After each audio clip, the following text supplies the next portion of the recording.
Salut i bona vesprada.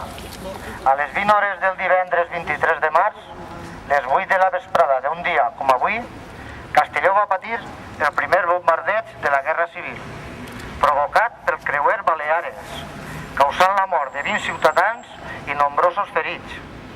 El bombardeig va afectar a diversos llocs de la ciutat, cases particulars del carrer Gervás Vilafanya, la plaça Fermín i Galán, ara Tetuán, Avenida Unión Soviética, Ronda Mijares, Avenida Mèxic, Ronda Madalena, plaça Sixto Cámara del Real, Passeig Morella, carrer Milícies Populares, Sant Fèlix i carrer 16 de febrer Sant Roc, on ara recordem el 70 aniversari d'aquell trist esdeveniment. La Guerra Civil Espanyola va ser el primer conflicte en la història en la qual apareix de forma generalitzada el bombardeig de ciutats i de població civil.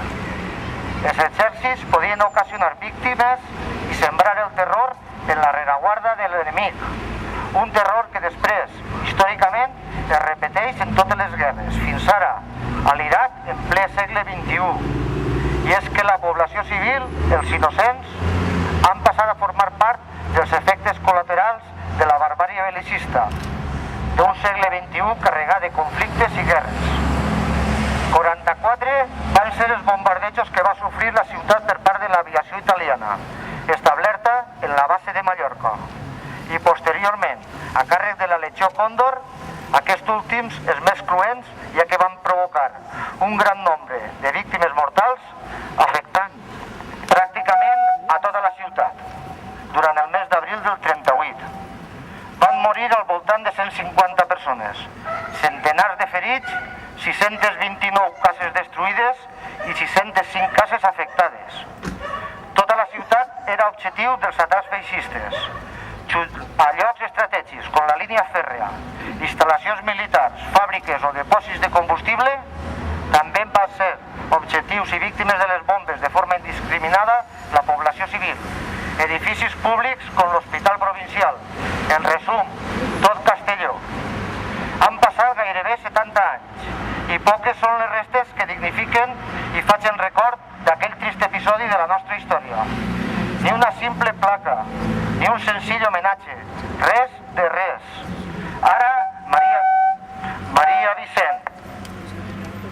Maria Vicent Abella i Joaquim Barea Querol, testimonis directes d'aquells temps de bombardejos, van a llegir els noms de les víctimes d'aquell fatídic 23 de març.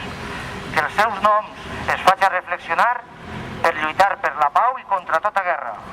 Siga també extensiu l'homenatge a la resta de víctimes de la població civil de Castelló, dels seus pobles i de les seues comarques.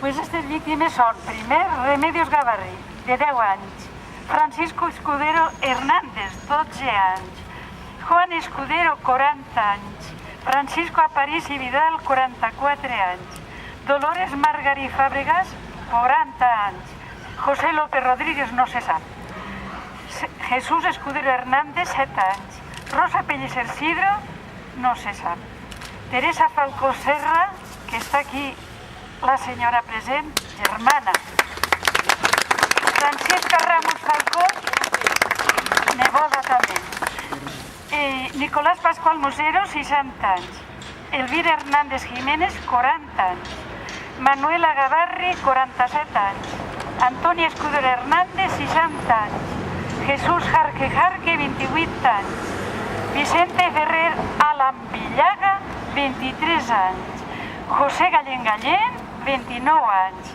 Enrique Bernat Asensi, 46 anys, Nieves Jiménez Gavarri, 2 anys, i Miguel Ventura Barrachina, 25 anys.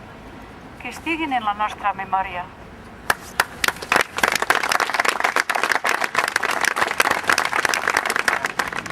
Volem manifestar que mentre les víctimes tinguin una representació marginal no es podrà assolir la reparació social.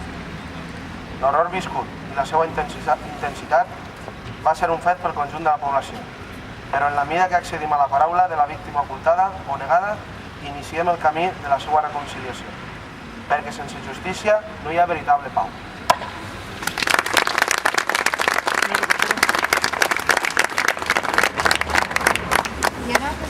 Per a tancar l'acte, Albert interpretarà una peça de violí que es diu La mediació de l'òpera Thais de Massenet. Albert? Sí, un momento. Tu madre está en el concierto. No, digo, sí. Casualidad, ¿eh? Casualidad.